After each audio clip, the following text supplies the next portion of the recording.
एक था नाई। वह बड़ी समझदार वाला आदमी था। एक बार नाई दूसरे गांव जाने के लिए निकला। हाथ में हजामत बनाने की पेटी भी थी। रास्ते में एक बहुत बड़ा और घना जंगल पड़ा। नाई अपने रास्ते चला जा रहा था कि उसी बीच उसे एक बाघ आता दिखाई पड़ा। नाई घबरा उठा, सोचा अब तो यह बाघ मुझे नहीं छोड़ने वाला। इसी बीच नाई को एक तरकीब सूझी।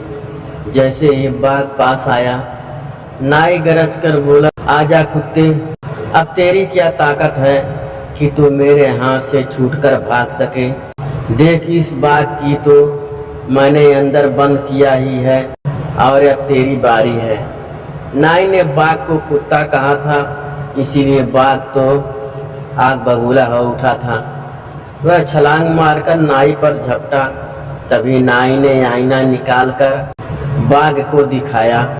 बाघ ने उसमें अपना मुंह देखा। उसने सोचा, सचमुच इस नाई की बात तो सही मालूम होती है। एक बाघ तो पकड़ा हुआ दिख ही रहा है, अब यह मुझे भी पकड़ लेगा। फिर तो बाघ इतना डरा, वहां से जान लेकर भागा।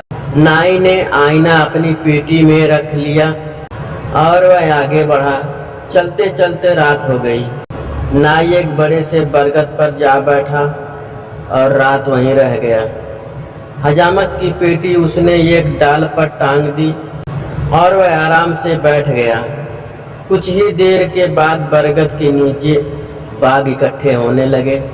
1 2 3 4 इस तरह कई बाघ जमा हो गए।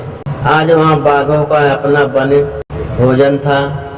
उन बहुत से बाघों में वह बाघ बोला, अरे भैया, आज तो गजब हो गया। सब बाघ पूछने लगे, क्या हुआ?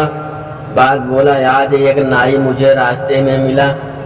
जब मैं उस पर झपटा और उसे खाने दौड़ा तो वह बोला, अरे कुत्ते, एक को तो मैंने बंद किया ही है, अब तेरी बारी है, तू भी आजा।